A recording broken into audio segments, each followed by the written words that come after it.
Morning students. आज physics की class में हम आपको मीटर सेतु के बारे में बताएंगे। पिछले लेक्चर में आपको किरचॉफ के नियम, व्हीटस्टोन सेतु, इन सब के बारे में डिस्कस किया था। आज उसी के आगे चलते हैं और आज डिस्कस करेंगे कि मीटर सेतु क्या होता है। पिछले में आप लेक्चर में आपको ये भी बता दिया गया था कि मीटर सेतु किस सिद्धांत पर काम करता है, यह क्या होता है, इन सब चीज़ों के बारे में आपको हमने जानकारी दे दी थी। आज उसी को और फुली एक्सप्लेन करते हैं अच्छे से। तो देखिए, ये है आपका मीटर सेतु। ठीक है, सबसे पहले आप बात आती है कि जो मीटर सेतु होता है आपका, वो है किस सिद्धांत पे काम करता है। तो पहले ही बताया था कि जो मीटर सेतु होता है आपका, वह है व्हीटस्टोन सेतु के सिद्धांत पर काम करता है। ठीक है, किस सिद्धांत पे काम करता है? व्हीटस्टोन सेतु के सिद्धांत पर।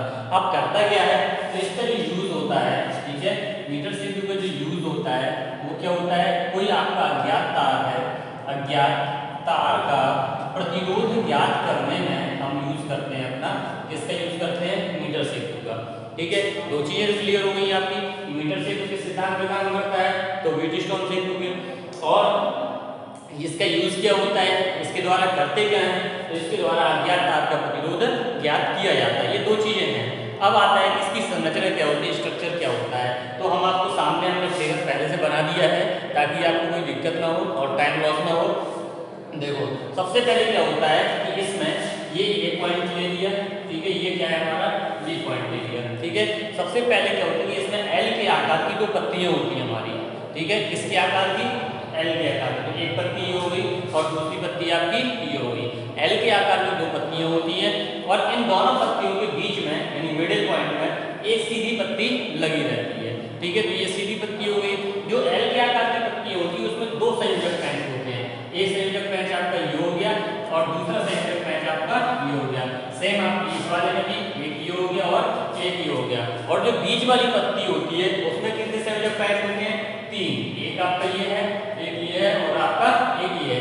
इस तरीके से तीन संयोजक पैच आपके होते हैं। ठीक है, अब आगे क्या करते हैं, एल आकार की दोनों पत्तियों के बीच में ए बी ये मान है, इन दोनों के बीच में 1 मीटर लंबा क्या कर देते हैं, 1 मीटर लंबा, ठीक है, कांस्टेंटन अथवा मैग्नेट धातु का, किसका? कांस्टेंटन अथवा मैग्नेट धातु का क्या ले लेते हैं, अपना तार ले लेते हैं। ठीक है, एल आकार की पत्तियों के बीच में 1 मीटर लंबा कांस्टेंटन अथवा मैग्नेट धातु को क्या ले लेते हैं, तार लेते हैं। और इस तार को किसके ऊपर? मीटर पैमाने, ये हमारे ऊपर मीटर पैमाना लगा हुआ है, मीटर पैमाने के पैरेलल इसको क्या कर देते हैं, अपना यहाँ पर बांध देते हैं। ठीक है, इसके बाद क्या करते हैं, ऊपर जो आपका एल आकार की पत्ती और सीधी पत्ती के बीच में जो स्पेस होता है बीच में, यहाँ पर क्या जोड़ देते हैं, प्रतिरोध बॉक्स जोड़ देते हैं। ये क्या हो गया हमारा, प्रतिरोध बॉक्स लगा दिया। ठीक है, और दाईं तरफ राइट हैंड पे जो स्पेस है आपका, ठीक है, वहां पर क्या लगा देते हैं, अपना अज्ञात तार लगा देते हैं जिसका प्रतिरोध हमें निकालना है। अज्ञात तार लगा देते हैं और इसका क्या निकालना है, आपको प्रतिरोध निकालना है। ठीक है, और सीधी पत्ती के बीच में जो पैच रहता है उसमें संयुक्त धारामापी को जोड़कर जॉकी जे जोड़ सकते हैं। ये क्या है, हमारी जॉकी जे है और ये माना किस पॉइंट पे आके अटैच हो रही है, हमारी बी पॉइंट पे आके अटैच हो रही है। इतनी चीज आपकी स्ट्रक्चर संरचना हमने आपको दिखाई है। फिर समझ लीजिए क्या होता है, इसमें एल के आकार की दो पत्तियां होती हैं। ठीक है, इन दोनों पत्तियों के बीच में एक सीधी पत्ती रहती है। एल के आकार की पत्तियों पर दो संयोजी पैच लगे रहते हैं, जबकि सीधी पत्ती पर 3 संयोजी पैच लगे रहते हैं। एल आकार की दोनों पत्तियों पर निचले सिरे पर ए और बी पॉइंट मानकर 1 मीटर लंबा कांस्टेंटन अथवा मैग्नेट धातु का तार बांध देते हैं और इस तार को मीटर पैमाने की सहायता से समांतर रूप में बांध देते हैं। तो हमने इसको मीटर पैमाने की सहायता से समांतर रूप में बांध दिया। ठीक है, लेफ्ट साइड में जो स्पेस रहता है एल आकार की पत्ती और सीधी पत्ती के बीच में, वहां पर क्या लगा देते हैं, प्रतिरोध बॉक्स लगा देते हैं। ठीक है, राइट साइड जो स्थान रहता है, फ्री स्थान, वहां पर अज्ञात तार लगा देते हैं जिसका हमें प्रतिरोध ज्ञात करना है। ठीक है, और बीच वाली पत्ती के मिडिल पॉइंट पर या मिडिल पैच पर संयुक्त धारामापी को जोड़ते हुए जॉकी जे को जोड़ देते हैं। ठीक है, इतना क्लियर हो गया। और चौकी रहती है इसको ए बी तार पर क्या करते हैं, खिसकाया जाता है। तो ये तो हमने आपकी बता दी, इसकी स्ट्रक्चर और संरचना बता दी कि ये किस तरीके से आपका होता है। अब इसकी वर्किंग प्रोसेस क्या होती है, ठीक है, सिद्धांत और प्रतिरोध ज्ञात करना, अगर इसके बारे में डिस्कस करना है तो देखिए क्या करते हैं, ठीक है, सिद्धांत क्या करते हैं या, ठीक है, या इसको सिद्धांत कह दीजिए, और सिद्धांत के साथ साथ अज्ञात तार का प्रतिरोध ज्ञात करना।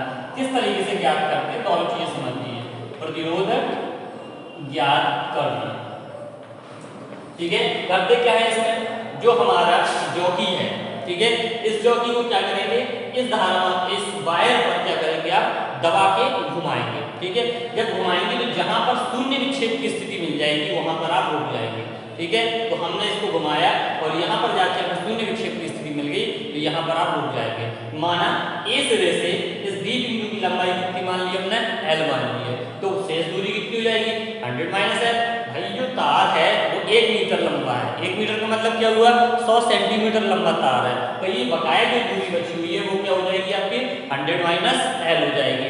जो ये भाग है, माना ये पी रेजिस्टेंस को रिप्रेजेंट कर रहा है, जो ये वाला पार्ट है ये माना इसको रिप्रेजेंट कर रहा है आपका क्यू रेजिस्टेंस को रिप्रेजेंट कर रहा है। प्रतिरोध बॉक्स से जो प्रतिरोध हम निकालेंगे वो अपना माना आर को रिप्रेजेंट कर रहा है, और जो अज्ञात तार का प्रतिरोध है माना वो किसको रिप्रेजेंट कर रहा है, आपका एस को रिप्रेजेंट कर रहा है, ठीक है। इतनी चीज हो गई है। अब आपको पता है व्हीटस्टोन C2 सिद्धांत, उसी का यूज करते हैं। व्हीटस्टोन C2 का सिद्धांत भाई क्या होता है, व्हीटस्टोन C2 का सिद्धांत होता है कि P बटे Q और बराबर किसके होता है आपका, R बटे S के बराबर होता है। तो बताइए यहाँ पे अब मान हम आपको बताई चुके हैं कि P का मान क्या है, Q का मान क्या है। चलिए फिर से आपको निकालना बताया दे रहे हैं। देखो नॉर्मली अगर आपको रेजिस्टेंस का फॉर्मूला बताया, ठीक है, तो प्रतिरोध का फॉर्मूला आपको पीछे हम बता चुके हैं। प्रतिरोध R बराबर क्या होता है आपका, ठीक है, रो एल अपॉन क्या होता है, ए होता है, ठीक है। R का जो फॉर्मूला होता है वो कितना होता है आपका, रो एल अपॉन ए होता है। इसी का यूज करना है आपको यहाँ पर। सबसे पहले हम निकाल लेंगे किसका फॉर्मूला, ए बी तार का प्रतिरोध निकालना है, ठीक है। तो इसको इक्वेशन फर्स्ट मान लीजिए, यहाँ निकालते हैं ए बी तार का प्रतिरोध, ठीक है। जब ए बी तार का प्रतिरोध निकालेंगे तो इसको क्या कहेंगे, सॉरी ए बी तार के प्रतिरोध को हमने P माना है तो P रो विशिष्ट प्रतिरोध हो गई होगा, ठीक है। लंबाई कितनी है L और एरिया कितना है A। समीकरण ये कौन सा हो गया, दूसरा। अब किसका निकाले लेंगे, शेष मान P, इसको सॉरी दो लीजिए हो गया, इसको AC मान लो, AC तार का प्रतिरोध निकालना है, सॉरी DC, ठीक है, DC तार का प्रतिरोध, इसको हमने क्या कहा है Q, तो Q बराबर क्या हो जाएगा रो, लेकिन दूरी क्या है यहाँ पर 100 माइनस L, 100 माइनस L ले लिया और अपॉन क्या रहेगा आपका, ये तो रहेगा। ये इक्वेशन क्या हो गया आपका थर्ड। P और Q दोनों मात्रा में क्या रखनी है, फर्स्ट में रखनी है, ठीक है, पुट इन फर्स्ट। जब आप फर्स्ट में रखोगे तो P की जगह कितना आ जाएगा, रो L और अपॉन कितना हो जाएगा A, ठीक है, बटे में ये रख दिया हमने। अपॉन Q का मान कितना है, रो 100 माइनस L, ठीक है, और अपॉन कितना है आपका A, बराबर आ जाएंगे, ठीक है। बराबर में आएंगे तो यहाँ क्या है R और बटे कितना है S। देखो वो से रो कैंसिल, A से A कैंसिल, क्या आ जाएगा अपने पास, ऊपर बचेगा L, नीचे बचेगा 100 माइनस L, तो हमने लिख दिया L अपॉन 100 माइनस L, और यहाँ क्या है अपने पास R अपॉन S है। हमें क्या निकालना है, S का मान, तो आप क्रॉस मल्टीप्लिकेशन करके S की वैल्यू फाइंड करेंगे, S आ जाएगा R 100 माइनस L और बटे कितना हो जाएगा आपका L। ये हो गया अज्ञात तार का प्रतिरोध ज्ञात करना, ठीक है। अब आपको ये तो मालूम ही रहेगा कि हमने प्रतिरोध बॉक्स से कौन सा प्रतिरोध ज्ञात निकाला है, ठीक है। दूरी आपको मालूम ही रहेगी कि कितनी दूरी पर हमें विक्षेप प्राप्त हुआ है, तो इस पर मान रखे आप अज्ञात तार का प्रतिरोध आराम से ज्ञात कर सकते हैं। अब हम इसको आपको एक्सप्लेन भी कर दे रहे हैं कि कैसे एक्सपेरिमेंट किया जाता है, तो अगर आप एक्सपेरिमेंट भी करना चाहें तो आप अपना एक्सपेरिमेंट भी कर सकते हैं, ठीक है। देखो क्या होता है, जो प्रतिरोध बॉक्स होता है उसमें कई सारे प्रतिरोध लगे रहते हैं, 2 ओम 4 ओम 5 ओम, इस तरीके से कई सारे प्रतिरोध लगे रहते हैं। तो जब आपको एक्सपेरिमेंट करना होता है तो सबसे पहले क्या करोगे, पूरा संयोजित तार से बैटरी जोड़ देंगे, यहाँ पे प्रतिरोध बॉक्स जोड़ देंगे, अज्ञात तार लगा देंगे, संयुक्त मापी लगा देंगे और ज्योमेट्री लगा देंगे। ठीक है, और क्या करेंगे, एक तो इससे प्रतिरोध निकाल लेंगे। पहले मान लीजिए हमने इससे 10 ओम का प्रतिरोध निकाल लिया, यही हम आपको करके भी दिखाई दे रहे हैं। हमने माना आर का मान कितना ले लिया, 10 ओम का प्रतिरोध निकाल लिया। ठीक है, आप प्रतिरोध निकालेंगे, इसके बाद जॉकी को स्टार पर क्या करोगे, आप खिसकाओगे। तो जिस पोजीशन पे आपको शून्य विक्षेप की स्थिति प्राप्त हो जाए, ठीक है, उस पोजीशन तक की आप दूरी नोट कर लेना। तो माना कि यहाँ L दूरी थी, ये दूरी मान लीजिए आपको हमको मिल गया 30 सेंटीमीटर दूर पर मिल गया। तो L कितनी हो जाएगी आपकी, 30 सेंटीमीटर हो जाएगी। तो रो मिल गया, L मिल गया, आप उठा के यहाँ मान रख दीजिए। जब आप मान रख दोगे यहाँ पर उठा के, तो आप किसका मान निकाल सकते हैं, S का मान ज्ञात कर सकते हैं। तो ये तो हो गया आपका मीटर सेतु हो गया कि सिद्धांत क्या होता है, कार्यविधि क्या होती है और प्रयोग विधि क्या होती है। तो आपके सामने है, कहीं कोई दिक्कत हो तो आप इसको पूछ सकते हैं। अपना वीडियो को आप पॉज करके रोक के आप देख सकते हैं और उसको आसानी से आप समझ सकते हैं। ठीक है, इसमें कोई दिक्कत आपको नहीं होनी चाहिए। ठीक है, अब आते हैं, इसके बाद अगला टॉपिक आता है आपका विभवमापी क्या होता है। चलिए विभवमापी में चलते हैं।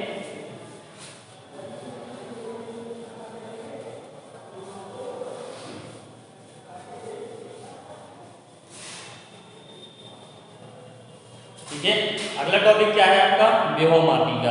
उसमें समझते हैं क्या होता है, देखते हैं उसको।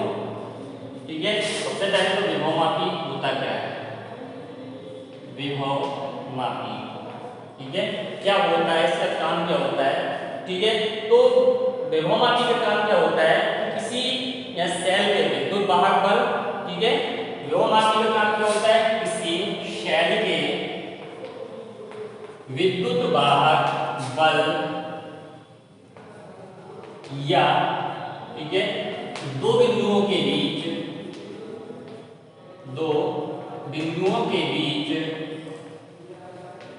किसको नापता है, ये विभवांतर को नापने के लिए यूज किया जाता है। ठीक है, समझ लिए विभवमापी क्या है। विभवमापी एक ऐसा उपकरण है जिसकी सहायता से सेल के विद्युत वाहक बल अथवा दो बिंदुओं के बीच विभवांतर का मान ज्ञात करने के लिए प्रयोग किया जाता है। यानी विद्युत वाहक बल भी निकाल सकते हैं और आप इसमें क्या निकाल सकते हैं, धारा भी, विद्युत वाहक बल, और दो बिंदुओं के बीच आप इसमें विभवांतर भी निकाल सकते हैं। ठीक है, अब इसके बाद देखते हैं कि इसका सिद्धांत क्या होता है। जो विभवमापी है वो किस सिद्धांत पे काम करता है, क्या सिद्धांत होता है। ठीक है, विभवमापी का सिद्धांत क्या होता है कि यदि हमारे किसी परिपथ में नियत धारा बह रही हो, धारा कैसी बह रही हो, नियत धारा बह रही हो, तो परिपथ के सिरों पर उत्पन्न जो विभवांतर होता है वह हमारा लंबाई के समानुपाती होता है। जो वायर है उसकी लंबाई के समानुपाती होता है। तो समझ लीजिए, यदि किसी तार में कैसी धारा बह रही हो, नियत धारा बह रही हो, तो तार के किन्हीं दो बिंदुओं के बीच उत्पन्न विभवांतर तार की लंबाई के समानुपाती होता है। फिर समझ लीजिए कि क्या होता है, जैसे आपका हम यहाँ पर चित्र बना के दिखाएंगे। जैसे मान लीजिए कोई एक भी तार आपको ये ले लीजिए हमने, ठीक है, ये भी तार हो गया। तो इस तार में अगर हमारी नियत धारा बह रही है, ठीक है, तो इस तार के सिरों दो बिंदुओं के बीच कहीं पर भी मान लीजिए, तो दो बिंदुओं के बीच जो विभवांतर उत्पन्न होगा वह तार की लंबाई के समानुपाती होता है। ठीक है, अब यहाँ अगर हम समानुपाती का निशान हटाएंगे तो एक कांस्टेंट आ जाता है v इक्वल आ जाता है k इंटू क्या आ जाता है n, और जहाँ पर k होता है वो क्या कहलाता है, आपका विभव प्रवणता कहलाता है। क्यों क्या कहते हैं, अपना विभव प्रवणता कहते हैं। ठीक है, अब चलते हैं इसको फिगर को बनाते हैं, इसके फिगर में क्या होता है और किस तरीके का होता है। चलिए सबसे पहले इसमें एक तार ले लेंगे वायर। तो हमने ए बी एक इसमें तार ले लिया। ठीक है, ये हमारा ए बी एक तार हो गया। ठीक है, इस तार के ऊपरी हिस्से का, ठीक है, ऊपर की ओर ये हमने ऊपरी हिस्सा ले लिया। एक बैटरी लगा दीजिए, तो ये हमने यहाँ पे B1 बैटरी लगा दी है। ठीक है, बैटरी के आगे क्या लगा देना है आपको, कुंजी लगा देना है। तो ये हमने कुंजी लगा दी, और उसके आगे क्या लगा देना है आपको, धारा नियंत्रक लगा देना है। तो ये हमने क्या लगा दिया, आपका धारा नियंत्रक लगा दिया। ठीक है, इस तरीके से आपका ये ऊपर वाला पार्ट कंप्लीट हो गया। ये भी हमारा क्या है, तार है। ठीक है, ये भी तार के ए सिरे से किस किस को जोड़ दिया है, सीसा संचायक बैटरी B1, कुंजी के तथा धारा नियंत्रक, क्या बोलते हैं इसको, RS से व्यक्त करते हैं, RS जोड़ती है। यानी तीन चीजें